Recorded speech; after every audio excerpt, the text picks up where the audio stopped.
Hi, this is Roger. Thanks for dropping by. Filming earlier today because I've got so much to do. I've decided to do next to nothing. I know that sounds daft, but I'm taking a day out.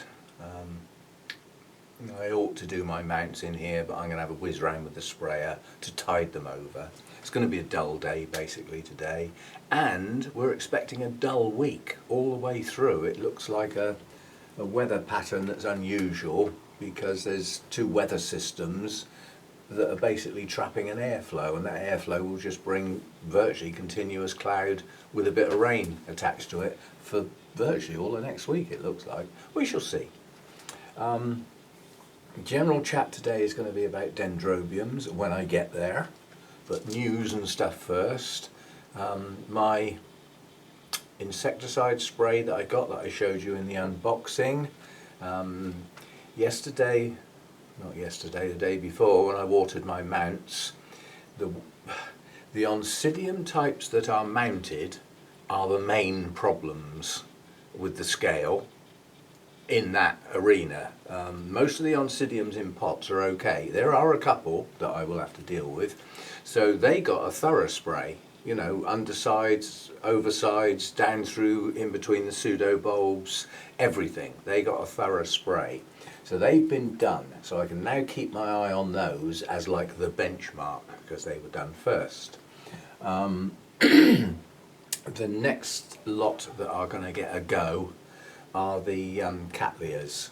You know, the Cattleyas had a problem a while back. They're taking a while to recover, but many of them now have new growths, and they still have, despite that treatment, they still have scale on around the base of the plants. There's not many have ventured up onto the leaves or anything. They're on the rhizomes, but it gives them access to the base of the new growths, which is not good.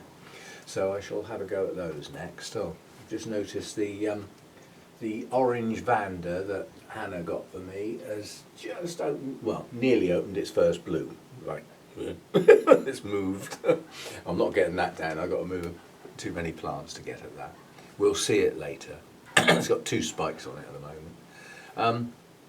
Right, so that's the insecticide spray. The fungicide, the idea with that is to treat, go back through my records and apply a treatment to everything that's had or was suspected of having Fusarium, and then that will get a repeat treatment 10 days later. That's a select few, that's not a lot of plants.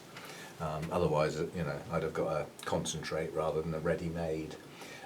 Some people queried that if the ready-made stuff can be used over quite a long period of time, why can't you mix up the concentrate and store that and use it over a long period of time? There are additives in the ready-made sprays that allow it to store, whereas the concentrates are expected to be mixed up and used relatively quickly. Most say straight away or within a day. I've got no proof that that is nothing more than a ploy to get you to use it up quicker so that you have to buy more. Yeah, I can't prove that one way or the other. I have my suspicions.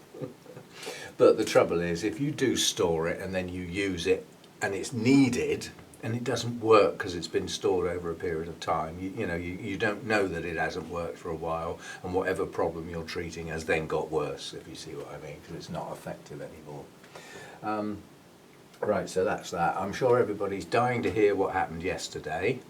Well, yesterday we misjudged the journey by quite a lot. Now, obviously, if I'm going to make a journey where there's an end time that's critical for me to be, it's important, then I leave plenty of time.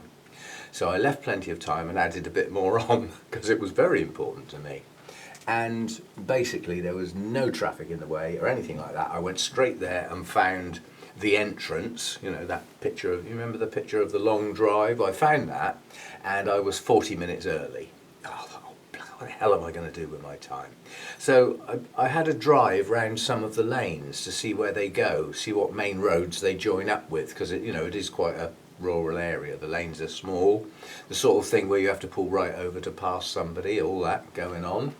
And then I thought, actually, this is not a village in the traditional sense with a centre, like a green, and I thought, I wonder where the nearest shop is, you know, for things that run out relatively, you know, the bread and the milk, that sort of stuff. Another point there coming up. Anyway, if you want to know where something is, find somebody walking a dog with a shopping bag, because they must be local. And my luck says, oh no, don't live around here, we're on holiday. Anyway, I asked somebody where the nearest shop was, and it's not walkable. Well, not for me to walk anyway. But not too far away. There's a little shop that is also a post office, so that could be handy. Where the nearest small town is, I haven't looked it up yet because I don't need it. Part of the information I got yesterday is that the big supermarkets can deliver to that place. So my normal shop can still be done and be delivered, and my little local shop for the milk and bread and stuff. So doing all this, I didn't need to do that. I haven't even flipping got a place yet. I haven't even, at this point, I hadn't even seen it. Right, so I decided to go in early. I went in, I was supposed to be there at 10, and I went in at 9:45. The landlord had not been given a time when I was going to arrive, so I could have gone earlier. Didn't matter, I didn't know that at the time. Anyway, I knocked on a door and said, I'm here to see Trevor, the owner. And he said, and who might you be? Sort of an inquisitive look banging on my door, down this big long private drive, you know. And so I said who I was and what I'd come for. He said, I wasn't given a time, so I didn't know when to expect you. But come with me, we can't go. He explained, you know, the fact that the people in there have been pinged and now one of them's actually ill. And this poses a problem. They have actually got COVID. So strictly speaking, before anybody goes in that house, it's going to need a flipping good clean. And it will be down to the tenants to do that. Now, I'm okay entering the premises with my mask on the grounds that I shan't touch anything. And when I come out, I'll do my hands, if you see what I mean. So, and I've had me 2 jabs. So, but I can't go in and see it until such time. So what he did was he walked around the outside with me. And of course, as we came around the property, we got to the conservatory bit, which is, I know it sounds daft, but for me that's pretty damn important. It's not quite as big as this, but it's not much less. It's narrower, but it looks about the same length, possibly even a little bit longer. But it's got brick walls part way up, and then glass, a solid roof. So no sun belting in through the roof. Bonus number 1. Bonus number 2 that he saw as a downside, he said, well, this is the conservatory that I know you're really interested in. I'm sorry, it doesn't get much sun. And I went, whoa! And he sort of looked at me really strange. I said, these are tropical orchids that live below the tree canopy. Most of them can't take direct sun, especially through glass. And if there is direct sun on the glass, I will have to shade it. He said, oh, I see.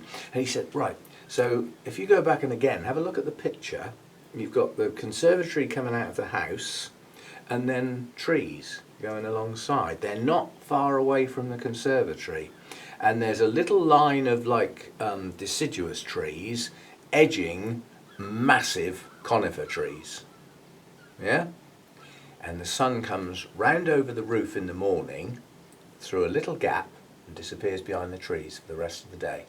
So it just gets that bit of sun. So I haven't got to worry too much about overheating, I don't think, apart from perhaps that short period. The conservatory has many windows that work, that can actually be opened. So that was good.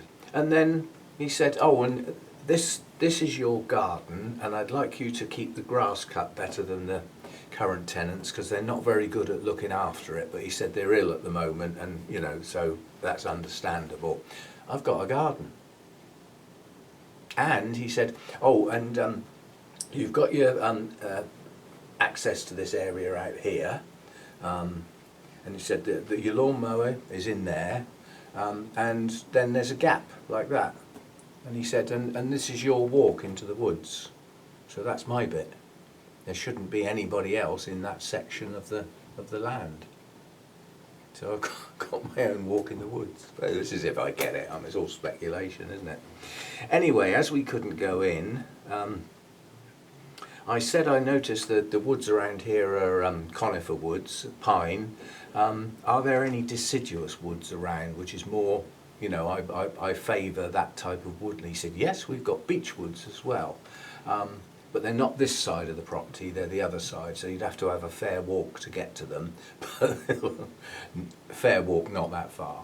So anyway, he said, right, if you come with me, we'll go into the back of my place. You can have a look at my front garden and a view of the rest of the grounds, which is nearly as far as you can see. Anyway, so we went round, he had a sit down, and I'll go into that in a minute as well, because that's a little problemette that could be quite a big problem. I stayed standing because I've been sat on my backside in the car for 2 hours plus. And he explained about this, that and the other. We just started talking generally. We talked about shooting, because he actually shoots on the property, and I've done some in the past with my dad and all that sort of stuff. Shotguns, obviously. He's got deer on the property, and he has a trained, licensed individual that comes in that shoots some of them every now and again, because their numbers, you know, we've got no predators for deer in this country. Well, we have, it's us. So he keeps their numbers under control. So I said, oh, venison for Sunday lunch then? He said, oh yeah, we keep some of the venison. Who knows, I may get a hand out. Or buy it, you know. Deer is lovely. Anyway, so he's got this nice area outside of his house. It's got a wildlife pond and a line of trees that comes round, and then there's like what I would call a paddock, a field of grass. There's nothing planted in it as such, and it's large, very large, and it had just been cut. And he said, oh, you're interested in orchids. We had 3 different types of orchids out here this year, and lots more than last year as well. So there's wild orchids on the premises. And he said, oh, the beech woods are down the other side. You can get to them, you can go round here and walk along through there. So you can go into these woods here. I'm not happy about people walking about in our front garden, but you can go through the woods there, and you can get down into all of that down there. You can use, you can walk in. So, yeah, pretty stunning. When people asked me when I got to the Orchid Society, I said, well, if you had your dream place, it's that plus 10. I may not get it. And there we come on to the potential problems. He said that the agent told me that you're after a long-term rent, you know, potentially years and years sort of thing. I said, well, moving is a big deal. The older you get, the worse it gets. And I'd like to move once and settle for a while, you know, somewhere where I'm happy, somewhere out in the countryside where, you know, I know what's going on. This is where I'm happiest. Places full of people, I'm not. And he said, oh, and he then stood up very carefully and he said, well, I'm not going to try and hide anything. I'm 85. And he let that sentence stand, because obviously he has a limited time, doesn't he? If he's 85 now, yeah? So, you know, the end time, you know, that's if I'm still okay and I get it. You know, there could be an end to the rental simply because there's an end to the owner, you know, so that has to be thought of. But I immediately, in my mind just snapped into, well, if I get this place, I'll have it for as many years as I can, and we'll run with that. Yeah, so that's that. And then he said before I left, he said, and the other thing is, because his wife had come out and joined us by then, so he was chatting away, and I was probably there about an hour and a half chatting. So he wasn't in any hurry to get rid of me or anything. He seemed very interested in what I was interested in. And the fact that I could name most of the birds that would be on his property. And he said, well, believe it or not, we keep a count. And since we've been here, we're up to 51 now. And I said, well, I bet I can tell you 30 of them straight off. And he was impressed, which I could. They get red kites flying overhead as well. His wife wasn't pleased because they had a pair of buzzards that had one youngster. So they probably lost the other eggs, or there wasn't enough food around. And the youngster hung around, and the pair moved off to nest somewhere else, and the red kites drove the youngster away, and she loves buzzards. So they lost their buzzards. And I'll explain for the UK, the term buzzard in the States tends to mean vulture. Where the hell did that come from? Vultures and buzzards aren't even related. Anyway, in the UK we have buzzards. We don't have vultures. Only as a very, very rare visitor from the continent, from the down sort of Spain and northern Africa. They come up from there very occasionally, just because the wind carries them. Wildlife, foxes, badgers, 3 species of deer. And he said at the moment we'd like it to stay as 3 species because the 2 invading species that have been introduced we haven't got here yet, as far as he knows. So he said we've got the 3 native species, which is red deer, roe deer and fallow deer, the pretty ones. I've got a little bit of garden space, so yes, the bonsai can come with me, if I get it. I keep saying that. What else? The other thing he said just before I left, which is quite important, he said we are getting to the age where we might need some help in day-to-day life. And he said if we do, we are seriously thinking about using the flats to get our helpers in.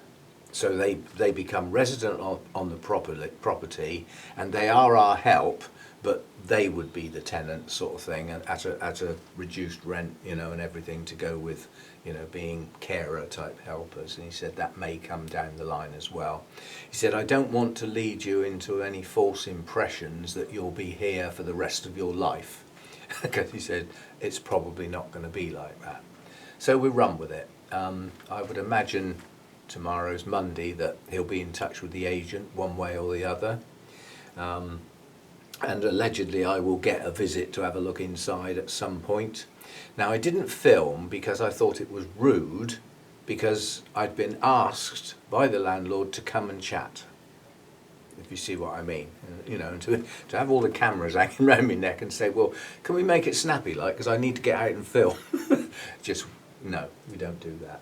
But if I go again to have a look round, and the landlord's around, I may well say, is it okay to go for a wander, you know, with the camera? And I may not, because it may still seem a little bit intrusive when I don't live there yet, if you see what I mean. I'll see. So that's the property. And then we thought, right, the time for the garden party. That journey looks about right. I may be a little late, but not much.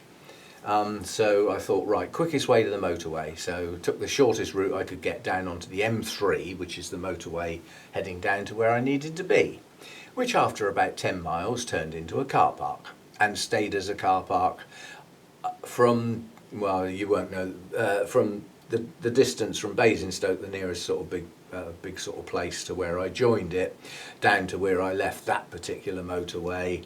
I don't think I managed over 40 miles an hour, and I was stationary a fair bit of the time. It's just massive amounts of people heading away, because Saturday's a turnaround for holiday makers and that, heading down into the southwest of England, and that's their main route. So just absolutely flummoxed, and I'm watching the clock's ticking by, and I'm stuck in a traffic jam. And then it starts to move, and you go around and you think, oh, when you get around the next bend, I expect it'll start moving again. You get around the next bend and all you can see is red lights up the hill. Oh, lousy journey. Anyway, I did get to the garden party, just about made it. A fair few were there, but some still hadn't arrived, so I was okay. We had the weather for the garden party, so we had our seats outside and lots of chatting and everything. Here's the thing then. 3 YouTubers belong to the same Orchid Society, sat at the same table having their picnic lunch. How often does that ever happen then? Because Lynn was there, and Patricia from Patricia's Orchids, and me. So we had 3 YouTubers sat at the same table having a picnic. I bet that don't happen often. Yeah, good stuff, and it went okay. Nice, pleasant chats.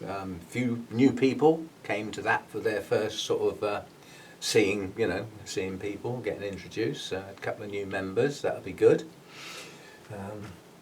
Now all we've got to do is try and keep the society going, because we're having serious trouble with the committee at the moment, like there isn't much of one, and we have to have one. Those are the sort of rules. You have to have a committee, and all the members just don't want to help. We keep saying, you know, if we don't get some help and we haven't got the numbers, the society will collapse, as several have done round the country because they couldn't keep going during the lockdown, and they've just gone. You know? Unless somebody starts up a new one, they now don't exist. So keep telling them, but they still don't want to volunteer. Everybody wants to sit back and do nothing and have everything done for them. And there are those that volunteer that do everything, you know, and there's only a few of us now. I mean, I'm on the committee of both, and I have roles to do. You can't afford any more on Orchid Society committees to have what they call an ordinary member. Somebody turns up and adds their comments in and votes on things and stuff, but doesn't actually do anything. You can't afford those slackers anymore. You've got to have a role, you've got to have a post, something that you actually do. So that was my day out yesterday. I got home absolutely cream crackered. I'd driven about 160 miles during the day, and I was so tired I didn't have anything to eat. Mind you, you know, I did take a big picnic with me. I did stuff myself. Basically on the grounds I knew I wouldn't have had anything. I mean, I had a piece of toast before I left here in the morning and a cup of coffee. I didn't want to overdo the coffee because obviously I'm going to be out and about without toilet facilities, sort of thing. So I went from sort of, well, about 7:30 to nearly 1:30 before anything went in there. And the other strange thing, because this is not like me at all, it got to the end of the thing. I was helping to pack up the chairs and chatting with the last few that were there, and it suddenly dawned on me I hadn't needed the loo since 7:45 when I left home, and that was like 4:30. So I thought we'd better go, because we've now got yet another long journey to do to get home. So that was the day. Thoroughly enjoyable. At the moment, that property is what I'm going for. I'm not even going to bother looking for anything else, because I've got no time scales that I'm in a hurry for, if you see what I mean.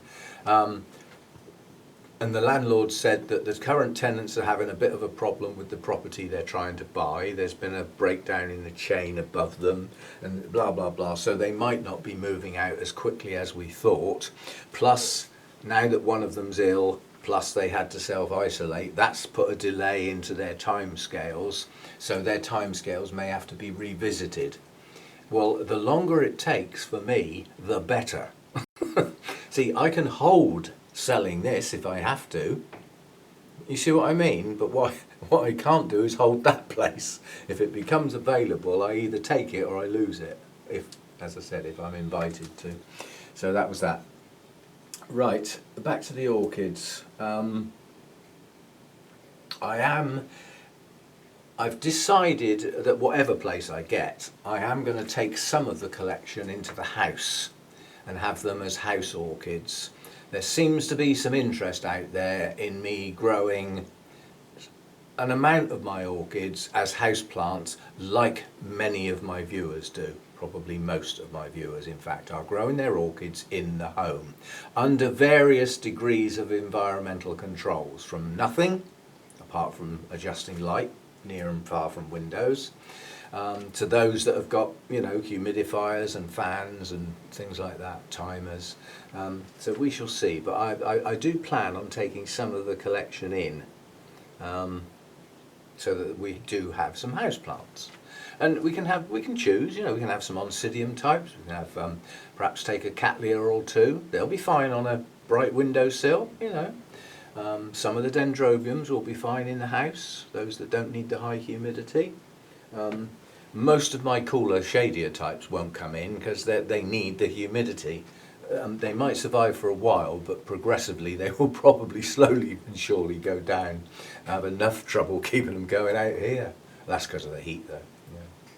So that's the plan. Right, Dendrobiums this time of year. Now, the types that I've got, we've got other that don't fit in to a specific category for one reason or another. We've got the nobile hybrids, so that's one genuine type that has a distinct type of care. We've got one or two of the Phalaenopsis-type Dendrobiums, again, certain type of care, and not the same as that. These are different, yeah. Then we've got the black hair types. I'm not the best person to ask about how they, but I know how they should be looked after. I don't always manage it. The black hair types. Oh, come on, get your act together. Winter resting types, which isn't a set of a specific set that you can look up like a Dendrobium section, but it is a set for me. It's those that have a genuine winter rest, as opposed to just reducing the water and the feed down in the winter because they're not growing. That's different. That's not needing the rest. So we've got those. What else have we got? Dendrobiums, black hair types, Phalaenopsis types, nobile types, well, nobile hybrids, and others. Yeah, there's not much else. And the winter resters. Yeah, so those are the types. Now, this time of year, where I live, so anybody who lives in an appropriately, like Northern Hemisphere, basically, this is the growing season. I know we're into August now, the days are getting shorter. I mean, we were up to nearly 16.5-hour days. Not that long ago, we're down to 14 now, I think it is. And it's dropping dramatically. So the orchids are now getting less light because their days are shorter. If you just do a quick calculation of the difference between a 16.5-hour day and a 14-hour day as a percentage drop in day length, it's quite a bit. And that's when they're not growing because it's dark. So the growing season is shortening now, slowly but surely, so that's light. They're getting less light simply because the day is shorter, not because the sun's less bright here. It's just as bright as it was, it's just in a different place. It's a bit lower down. It's just as bright, it's just as strong at the moment, just for less time. So that's your light. Now in here, it's that sun that provides the heat, or not, as the case may be. And the heat it provides is excessive at times when the day lengths are long. Because although I don't get the sun over the roof until sort of late morning, it's there until it sets virtually, coming in somewhere or other.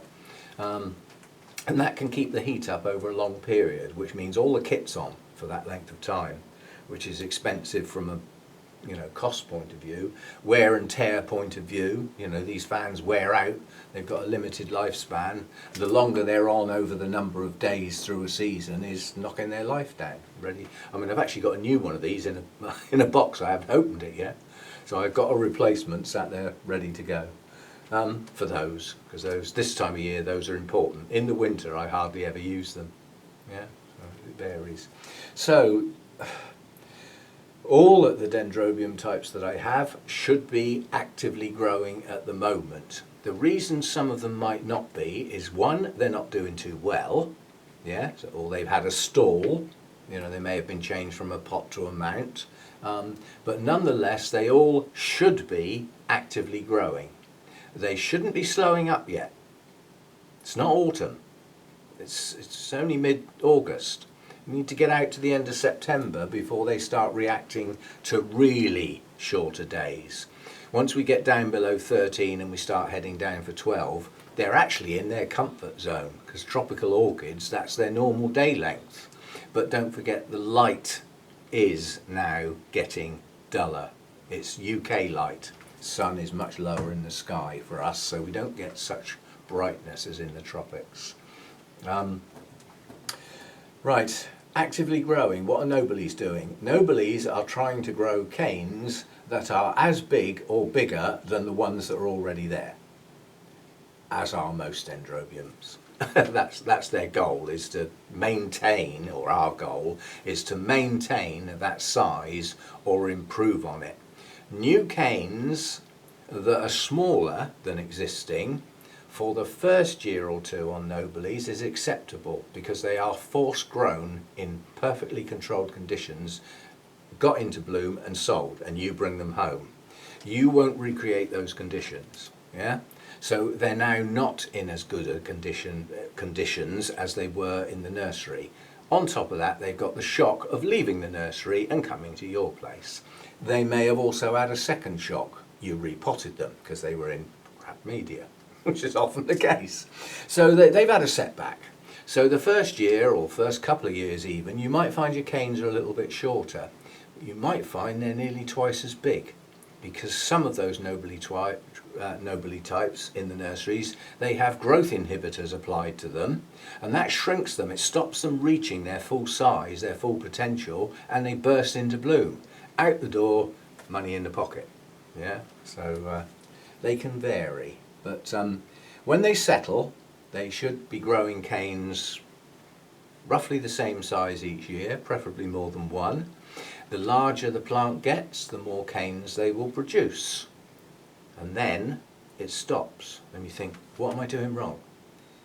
I had 3 new canes last year and the year before, and this year I've only got 2. What am I doing wrong?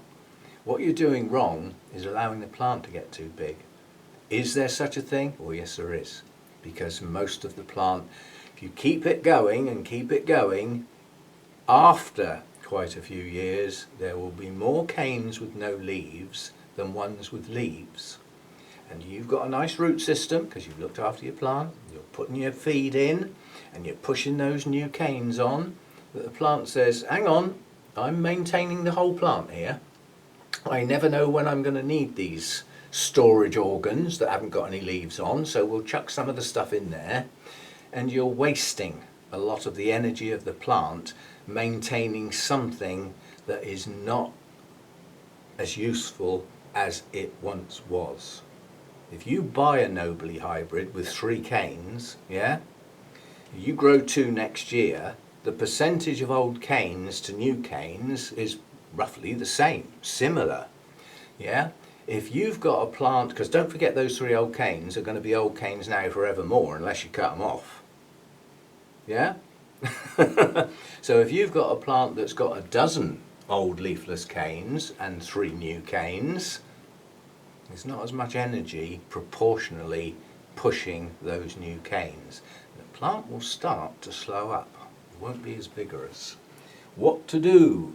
Get rid of some of the old canes. First ones to pick on, shriveled. Those that are starting to do all that, get them out straight away. Right at the base, put a bit of cinnamon on the cut because they will be wet cuts. They won't be dry. If the cane is shriveled so bad you end up with a dry cut, you should have cut it off a couple of years ago. So that's the long-term maintenance on nobile types, is don't let the old canes dominate the plant. And then the energy will go into the new ones, and they'll be butcher's dog jobs. Big, plump, leaves all the way up through, and you'll get good blooming off of them, providing they get their winter care, which I'm not doing today. We're doing growing today. Right, so that's the nobile types, and certainly for people who grow in the home, an excellent choice. Very tolerant orchids, don't need the high humidity. They like a bit of bright light in the winter time, but that's winter care, we're not doing that today. They will grow in the home nicely and provide a brilliant show, and some of them have even got quite lasting and fragrant blooms. What more can you want? So that's that. Latouria-types, that was the other one. So I knew there was another sort I've got. Oh, they'll grow in home, or some of them will. Right, so that's nobile types done. Now we're going on to the nobile types don't need heat. They'll happily grow at room temperatures. If it gets a bit warmer, they'll put up with it. If it gets a bit colder, preferably not in the growing season, but they'll put up with it for a bit, and it's not a worry in the winter. So, right, the Phalaenopsis-types are not like the nobile types. They can produce new growth any time. The nobile types tend to produce theirs after blooming or during blooming, which is mainly in late winter, early spring. Not always, but mainly. Not always. We do get awkward ones.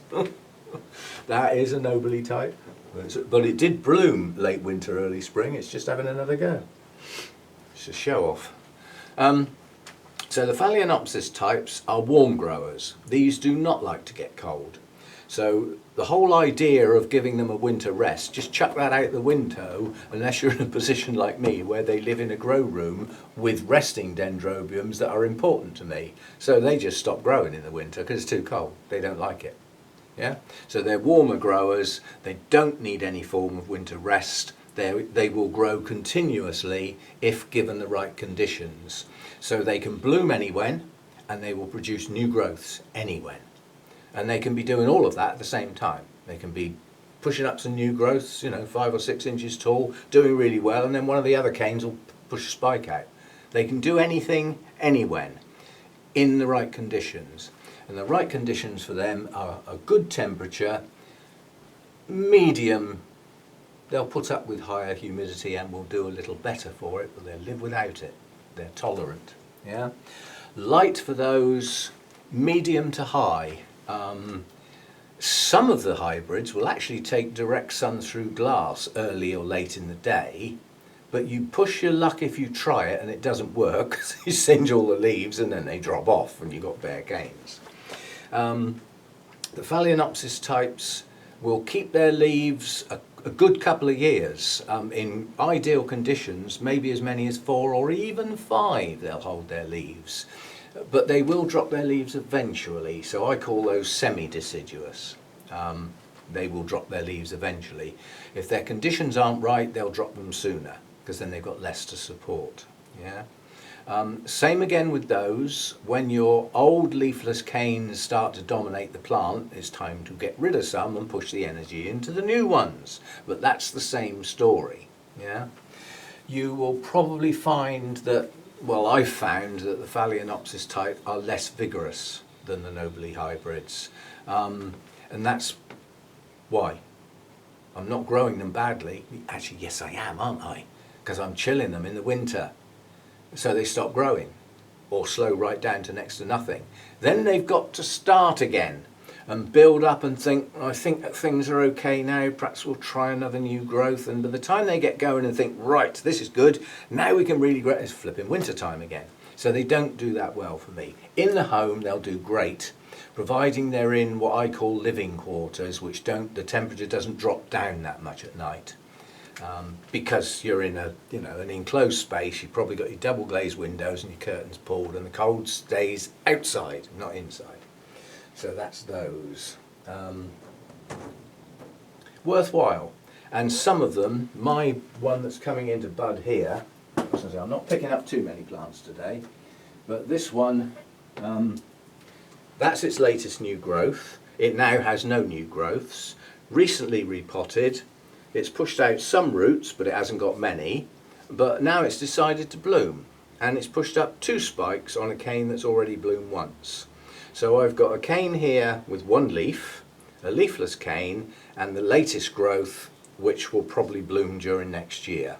Oh, it has actually bloomed once already. So, and no new growth at the base yet. The chances are I won't get any new growth if they don't hurry up. Oh, actually, yeah. There's a stump, there's a nubbin. It looks like it's going to start one. I was going to say, if it doesn't get on and do one soon, then it won't until next year, because the cold nights are going to start coming soon.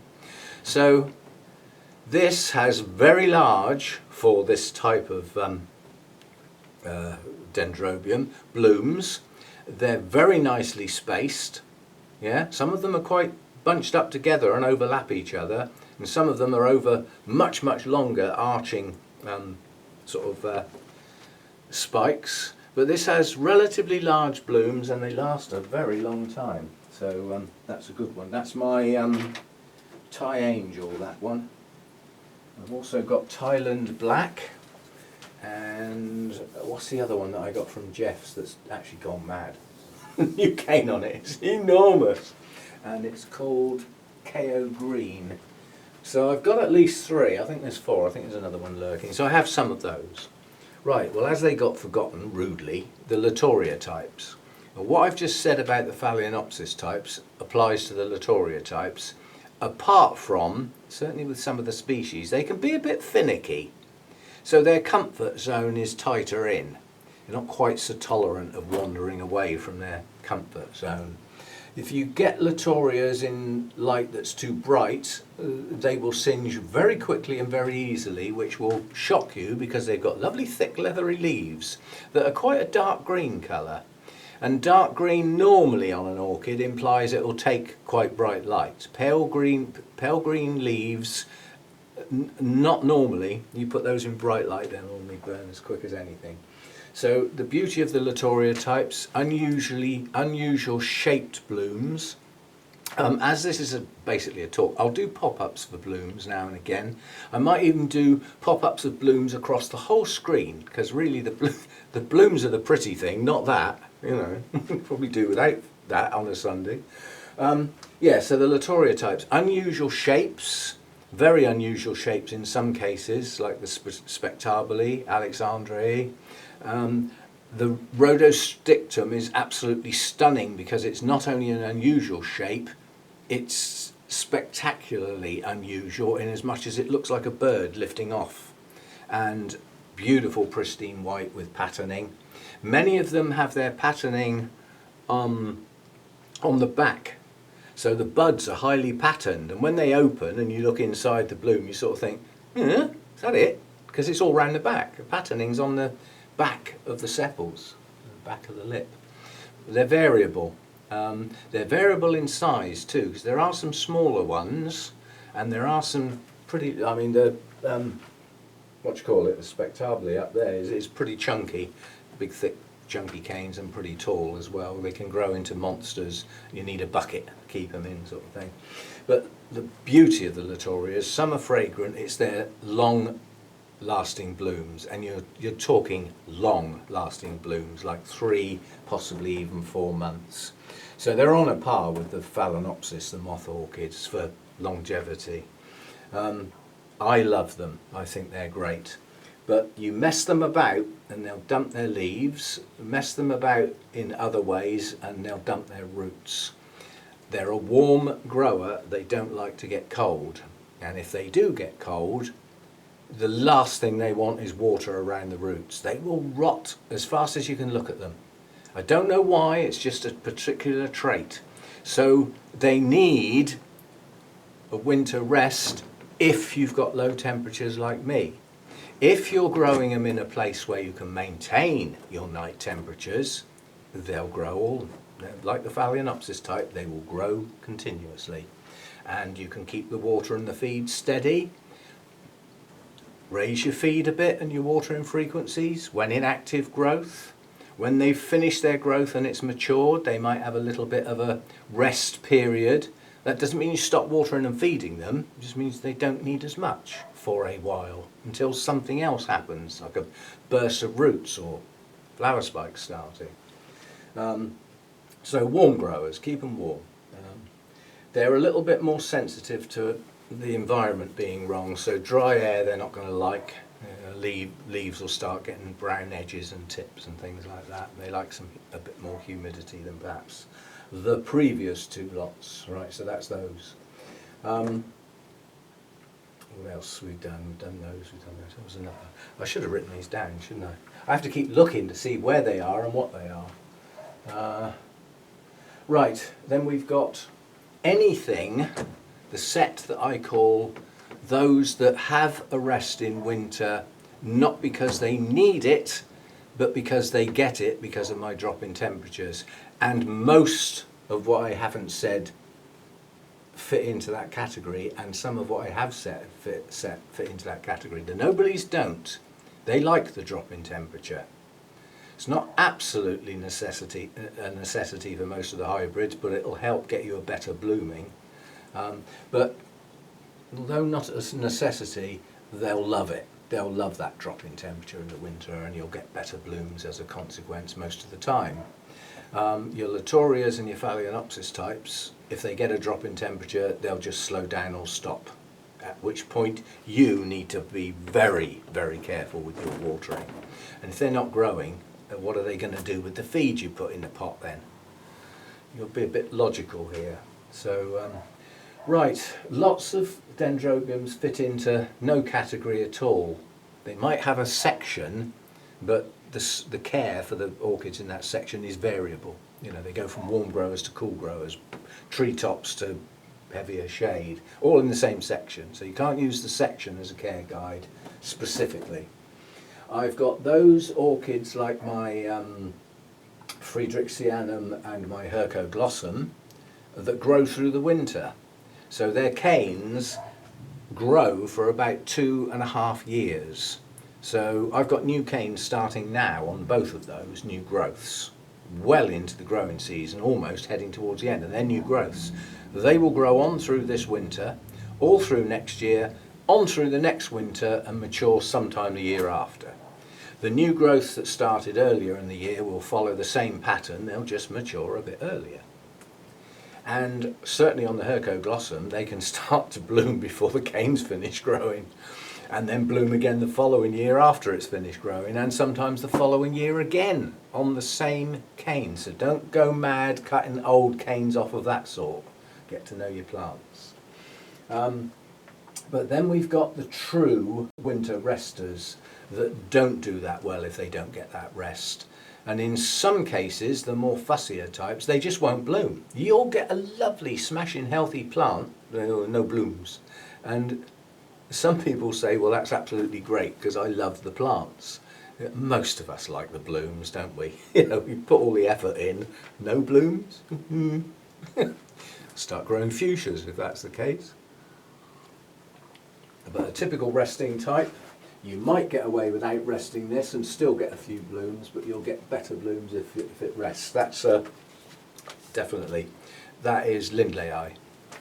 And this is typical of this type, this set of orchid. Jenkinsii comes into this set and several others. There's quite a few in this section, whatever you want to call it. They're actually quite a lot larger than this, but they're still the same basic design, if you know what I mean. Fat pseudobulbs, thick, leathery, heavy-duty leaves, and bloom from canes out the side of the pseudobulbs, not out the top this time, out the sides, down towards the base in some cases. Now this one, in my environment, this one will carry on getting watered and fed. Now you have to bear in mind the number of new growths it's put out this year have all matured. So this is currently not growing, but it is, it's subtle. The leaves are still extending a bit and the bulbs are getting a bit fatter. So there's a smaller amount of growth that is difficult to spot, but it's still there. So this is still getting watered and fed. The feed will start getting reduced out towards the end of September, and then as the days shorten and everything, and it's obvious the growth stopped, we'll start getting cooler nights and the feed will stop, and then we're into the winter care, which we're not doing now. As far as these type are concerned, the winter resters, in the summertime and the growing season, feed and water well. They'll take it because they're growing. As I said, this one isn't growing as much as it once was earlier in the year. The other one I mentioned, Jenkinsii, it's a bit of a monster. It's going to have to come off the mount again soon because it's hanging off the edges again. Just grows well. It's got a few leaves that have gone a bit funny recently. It might be that it's catching the light, but we've got a few leaves that need picking off, not many. Again, it looks very similar to the last one, except for it's tiny in comparison. The pseudobulbs are only this big, and it tends to grow flat, not sticking out. So it extends in all directions, and it'll end up with a big bald dead patch in the middle. But as I say, this is probably going to have to come off the mount sometime. Might end up having to do it in the spring. But this one is a little bit naughty. If this doesn't get that chill down and the bright light in the winter, it won't bloom anywhere near as well, if at all. If it if that is kept warm through the winter in sort of shadier conditions, then it's not going to bloom. Whereas if you can cool it down in the winter, mainly the nights, not so much the days, because don't forget the nights are going to be a lot longer than the days, so the drop in temperature at night has much more effect than it would do if the day and nights were the same length like they are for a while. It don't last long. It starts heading down to the long nights pretty quickly. So a good drop in temperature during the winter nights, and if you can, increase the light level substantially. During the main winter months, which you could say halfway through November in towards February, that'll take direct sun through the glass and it'll improve your blooming no end. You saw this one earlier this year, what happened as a result of light. Because this has got a hell of a curve on it, yeah, and it was positioned like that, all the light came on this part of the plant. And this part of the plant bloomed really well. This bit didn't have any. It's that important. That bit didn't bloom because it was shaded. Yeah, with the light source coming from here, that's round the corner. And that's because of that huge curvature on the mount. That'll have to go in a different place this year where it gets the same light as best I can over the whole plant. Otherwise, we'll have that wonky blooming again. I just couldn't work out what had gone wrong. I thought, all these spikes are all coming up this end of the plant. And what's wrong with this bit? Especially as the leaves look nice and healthy and green. That's because they've been shaded. So that's that. In amongst the true resters, you'll get the long cane dendrobiums as well, the likes of a nosmum and like my Nesta, things like that.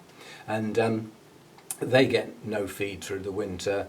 They also get greatly reduced watering. The water they get in the winter is just enough to stop those canes starting to shrivel. And given that they only get looked at about every 10 or 12 days, and they may still not get any water, it really is a low amount, but it's not none. I don't do the no water cobblers.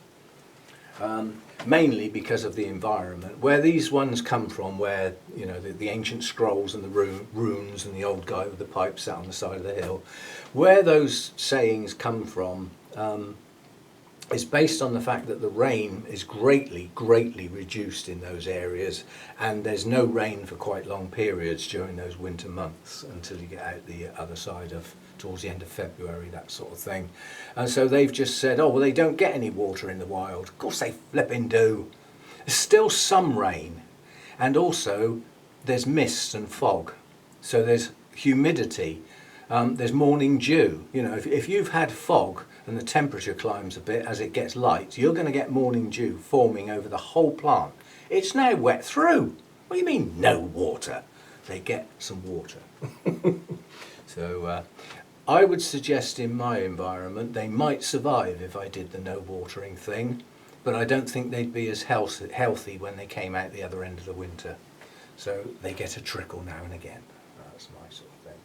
So there you go, dendrobiums. Some dendrobiums are not suited to growing in the home, and most of those really are the winter resters, because most of the time you can't drop the temperature down enough in your house for the winter, and you can't oomph the light up, because they need both. Yeah, and if you can't do that, then they're not going to bloom very well. But as I said, they could still grow into very nice plants, so it depends what you want.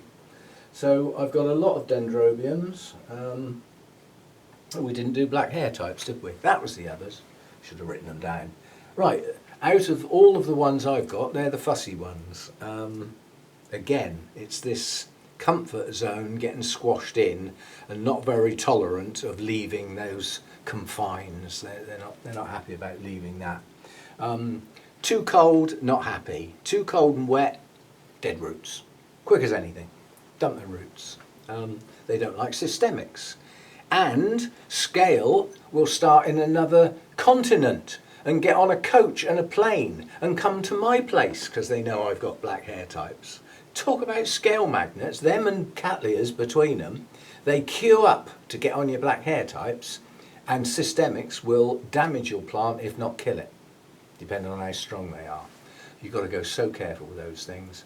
The scale will congregate around the base of the plant, same as they do on Cattleyas, but where they love to be, I've got one handy, yes, got one handy with a dying bloom. I'll have to deal with that. This is black hair type. This is infundibulum. Yes, I'll get there in a minute. And the black hairs are most evident on new growths. Yeah, so here. On this cane, you can still see them. On the much older canes, they're only visible near the base.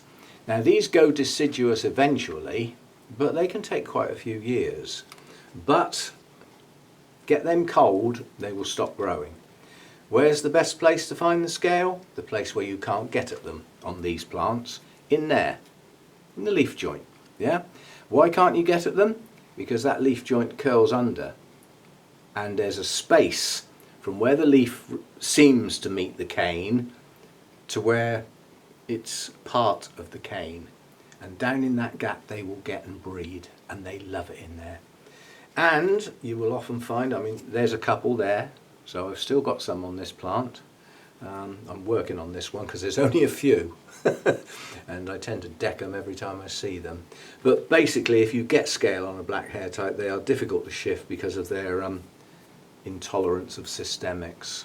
Now what I tend to do if I've got quite a few in leaf joints is I just put the systemic on the leaf joint, like flood it, so drown them. And it's a contact killer, it should work. Well, the new stuff should work. Again, like the Latouria types, mainly very long-lived blooms. Mainly pristine white with some form of yellow or orange or gold colour in the lip, and quite large, and 3 to 4 months, very good. And can bloom again on the same cane in another blooming period, so they don't only bloom once. They usually start out at the top, and then they may have another one out of the top, and then they'll try one coming out of the side a bit lower down, and so it goes on. Keep them warm. Don't have a dramatic drop in temperature in winter, they ain't going to like that. And when in active growth, like this one is, because this cane hasn't finished growing, you can see leaves still unfolding, feed and water well. You got that bit yet? It's amazing how many people adjust their watering and feeding for the season and not the plant. You know, this cane's going to be growing on into the winter, and unfortunately it's going to start cooling down in the winter, so it'll stop growing as a consequence of my temperatures rather than the fact that it's finished. But by then it should have at least reached its full height.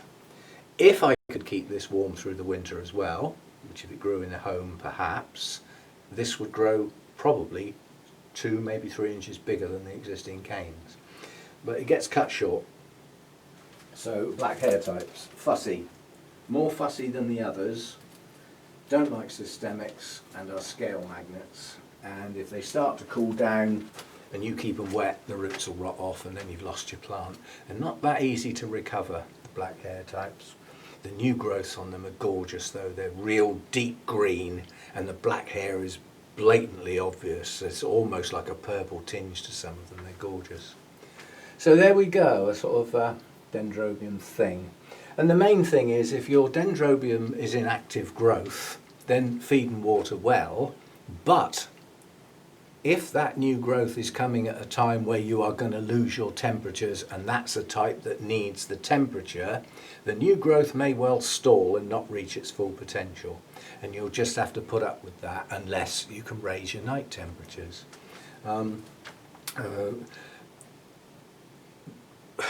Growing season night temperatures where I live, I don't need to worry about it. My heater's down there on a thermostat. It doesn't come on because my night temperature doesn't drop that low. My night temperatures currently, a low would be 18. Last night it dropped to 20. So more than enough to keep warm growing, those that need to stay warm, more than enough to not knock them during the night. And at the moment the nights are still relatively short in comparison to the places where they would grow in the wild. So as you can see, I've got a lot of Dendrobiums and I like them a lot. Here's a black hair type that's mounted, and this is a bit fussy, but it does have a nice new growth. This is the cane that I grew. That's sooty mould, which I shall have to wipe off. I'm going to have to get my nighttime humidity down somehow, and the only way really to do it is to open this door when I go to bed and turn the humidifier off, because there's a natural rise in humidity as the temperature drops, because I'm starting to get some effects of, you know, 90 plus up heading towards 100% overnight, and the nights are going to now start getting longer. But that's the first cane I grew. These were the canes that were on it when I got it. So I grew that cane, which wasn't bad. But this is what I'm going on about, the new growths. They're a lovely glossy green. The black hairs have got a sheen to them. This one aborted. And it seems reasonably happy on a mount. This has got scale, but I'm at them. Because most of them are staying around the base of the plant, I can use the contact killer, and as a systemic, not much of it gets in the plant through the cane. To work as a systemic, you've got to get it in through the leaves and the roots. So I'm concentrating the spray on the base of the plant, and I think I've got them now. Just an odd one or two. But, you know, a couple of weeks ago, the base of the plant was absolutely smothered in them. So, there is a nuisance. As I've always said, if you've ever had, certainly was the Duval scale, the sort of softer ones, if you've ever had them, you've probably still got them. They're lurking. They seem to go dormant for a bit and then burst out again. So there we go. I suspect that is ridiculously long. Yeah, it's an hour. That's more than enough. Anyway, thanks for listening. And as it's the Sunday video, if you're still here, this is the one time where I have a go. For me to continue the orchid collection, I have to have somewhere to keep the orchids when I move. And to get somewhere that's got somewhere suitable for all these orchids and to keep the channel going, it's going to cost me more than I can afford. So I've set up Patreon and Buy Me a Coffee to try and get some extra funds in. So if you feel like financially supporting the channel, if you go to my homepage, on the banner at the top, on the right hand side are little buttons that you can click on, Patreon and Buy Me a Coffee, they're little symbols. Those will take you there, but in the description under every video is the link to those two sites. That's for financial support. To support the channel without parting with your pennies, if you're not subscribed, please subscribe. YouTube sees the number of subscribers growing as a channel it can help. So it will help promote the searches get to my channel. Yeah, I can do some of the work there by making decent titles and putting decent tags in and hashtags and things. So if you're not subscribed, subscribing helps. Hitting the like button, the old thumbs up, it all helps, and that costs nothing. Yeah.